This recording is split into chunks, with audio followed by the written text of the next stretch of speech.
9h30 ce mardi matin, nous sommes accueillis sur le bivouac des routiers scouts d'Europe à Cracovie par 3 jeunes hommes d'Aix-en-Provence.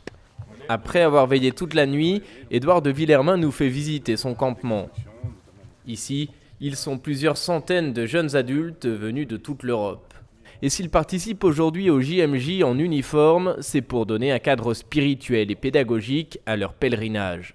Mais c'est aussi, disent-ils, pour vivre le service, un des piliers de la pédagogie scout. C'est un peu comme une famille déjà, le scoutisme, c'est une vie en communauté. Et finalement, cet esprit, tu le retrouves un peu partout. Donc c'est un esprit de travailler d'équipe, de ne pas penser que pour soi, mais de penser pour les autres.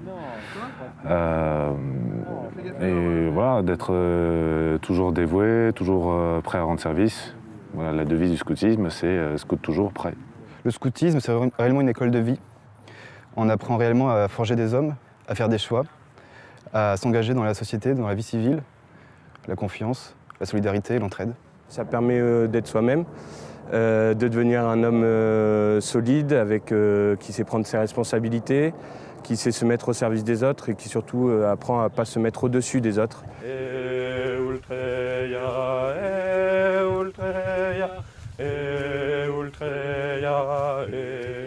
Pour ces jeunes venus de France, cette expérience en Pologne est aussi l'occasion de marcher sur les traces de Jean-Paul II et de redécouvrir ce pape, initiateur des Journées mondiales de la jeunesse. À les entendre, Saint Jean-Paul II reste aujourd'hui pour les jeunes un exemple et un modèle à suivre. Jean-Paul II, c'est un exemple pour nous tous, en particulier pour le scoutisme, parce qu'il était extrêmement tourné vers les jeunes, donc vers les scouts. On a l'impression de marcher sur les traces de notre modèle, quoi. C'est un pape qui a lancé les JMJ déjà, donc qui est un modèle pour nous, puisqu'il a beaucoup souffert, il a été très miséricordieux aussi derrière. La miséricorde, c'est précisément le thème de ces 31e Journées mondiales de la jeunesse. Et c'est par ailleurs l'occasion pour tous ces jeunes d'expérimenter concrètement une notion parfois un peu abstraite.